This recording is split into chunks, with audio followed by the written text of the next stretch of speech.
Voice, आज की आवाज।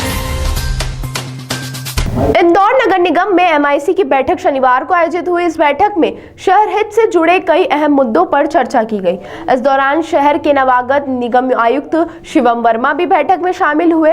वहीं महापौर पुष्यमित्र भार्गव की अध्यक्षता में हुई इस बैठक में शहर के मास्टर प्लान, नर्मदा के चौथे चरण और हुकुमचंद मील की जमीन के उपयोग को लेकर गंभीरता से चर्चा की गई। महापौर पुष्यमित्र भार्गव ने कहा कि जिस हिसाब से शहर में जनसंख्या बढ़ रही है, उस हिसाब से शहर का विकास किया जाएगा। साथ ही पानी की समस्या को दूर करने के लिए नर्मदा का चौथे चरण को लेकर जल्द ही टेंडर जारी किए जाएंगे।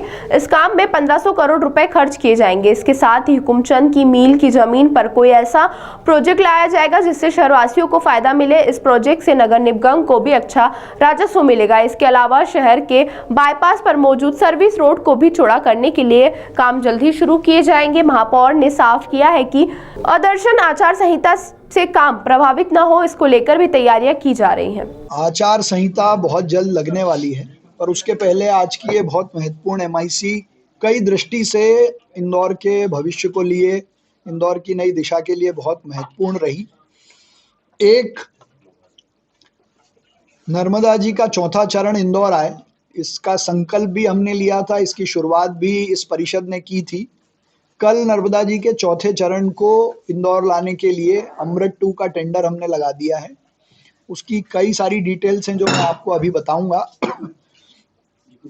दूसरा, कल भोपाल में इंदौर के विकास को लेकर, विकास के पथ पर इंदौर, देश में बढ़ता शहर इंदौर, कई महत्वपूर्ण विकास के काम डिस्कस भी हुए और अप्रूव भी हुए, जिसमें बाईपास की सर्विस लेन को 4 लेन करने के लिए जो बाधाएं थी उनको ठीक करने का काम किया, वो बनाना है, इस पे सहमति बनी। इंदौर का मास्टर प्लान जल्दी आए और चुनाव आचार संहिता के बाद ड्राफ्ट प्लान भी उसका पब्लिश हो जाए, इसको लेकर माननीय कैलाश विजयवर्गीय जी के नेतृत्व में मीटिंग हुई और ये तय हुआ है कि ठीक आचार संहिता के बाद ड्राफ्ट प्लान लाया जाएगा।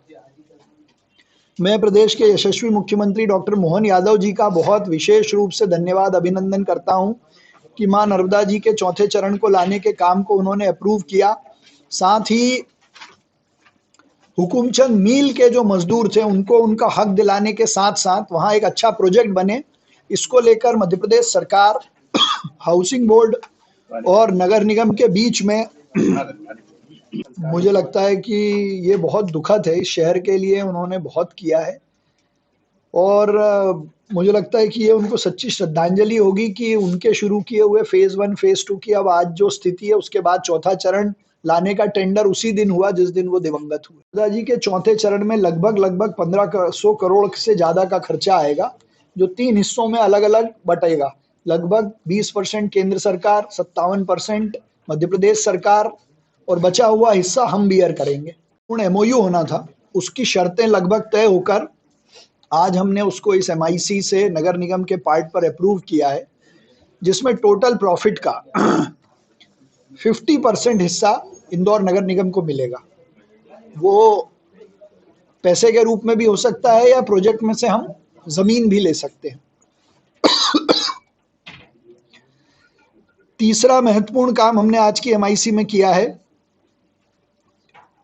कि पानी के संरक्षण को लेकर, कुएं, तालाब, बावड़ी को बचाने को लेकर, पानी को लेकर एक बड़ा अभियान इंदौर में चलाया जाएगा। साथ ही गर्मी में पानी का संकट नहीं हो, इसकी व्यवस्था बनाकर मैंने अधिकारियों को निर्देश दिए हैं कि एक व्यवस्थित रूप से पानी पूरे शहर में सप्लाई हो। साथ ही इंदौर स्वच्छता में नंबर 1 है, हम नंबर 1 बने रहें, उसमें कई नवाचारों के साथ ये काम आगे बढ़े, उसके लिए भी काम, डिस्ट्रीब्यूशन का काम हमने किया है। नए कमिश्नर ने ज्वाइन किया है, उनका पुराना अनुभव जरूर इंदौर को काम आएगा। मैंने और पूरी परिषद ने उनको यशस्वी कार्यकाल की शुभकामनाएं भी दी हैं। एक विशेष जो नर्मदा जी का चौथा चरण आना है, उसको लेकर जो डिटेल्स हैं वो मैं आपके माध्यम से साझा कर रहा हूं। वर्ष 2025, 40 और 55 में इंदौर शहर की अनुमानित जनसंख्या लगभग 70 लाख आंकलित है।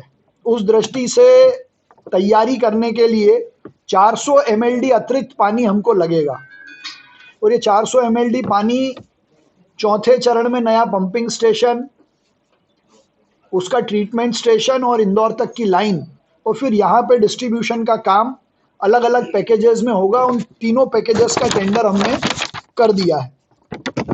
ये अमृत 2 की परियोजना में केंद्र सरकार, मध्य प्रदेश सरकार और जो बचा हुआ हिस्सा है वो नगर निगम बेयर करेगा और ये 2050 की इंदौर की तैयारी का जो हमारा संकल्प था उसको ये पूरा करता है। साथ ही इलीगल कॉलोनाइजेशन जो बढ़ रहा है उसको लेकर एमआईसी ने बहुत गंभीर चिंता प्रकट की है और बड़े स्तर पर इसका अभियान चलाकर शहर में अवैध कॉलोनाइजेशन को रोका जाएगा। कल भोपाल में भी माननीय मंत्री जी ने स्पष्ट निर्देश दिए हैं कि अवैध कॉलोनाइजेशन करने वालों के खिलाफ सख्त कार्रवाई की जाएगी और इसको बढ़ावा देने वाले जो अधिकारी हैं, यदि उनके क्षेत्र में इस प्रकार से अवैध मकान और कॉलोनी बनती हैं तो उनकी जिम्मेदारी तय करते हुए भी कार्रवाई की जाएगी। नहीं, वो हुकुमचंद मील में क्या प्रोजेक्ट आएगा ये करने की जिम्मेदारी हाउसिंग बोर्ड डिपार्टमेंट की है, जिन्होंने अपना कंसल्टेंट अपॉइंट कर दिया है और हमारी जिम्मेदारी है कि हम उनको लैंड ट्रांसफ़र करें, आसपास कुछ अतिक्रमण है उसको मुक्त कराएं। तो इसके हमने करने के दिशा निर्देश दे दिए हैं, MOU साइन कर लिया है। साथ ही इंदौर के स्टेडियम की बात भी आगे बढ़े, इसको लेकर भी कल भोपाल में सब लोगों की सैद्धांतिक सहमति बन गई है कि नजूल निस्तारण में वो ज़मीन नगर निगम को मिलेगी और आगे का काम बढ़ेगा। देखिए, किसी साथी ने याचिका लगाई है, कोर्ट ने उसमें नोटिस दिए, हम उसका जवाब देंगे, लेकिन ये बहुत समझने की आवश्यकता है कि यदि कोई गतिविधि पर्यावरण को बचाने के लिए की जाती है तो ये वो पर्यावरण बचाने के हिस्से में आएगा। वो STP का प्लांट तालाब में मिलने वाले सीवरेज को रोकने के लिए, जब इस भाव से अपनी बात रखेंगे तो मुझे विश्वास है कि माननीय न्यायालय उसको सही अर्थों में समझकर फैसला करेगी। अभी नोटिस हुआ है।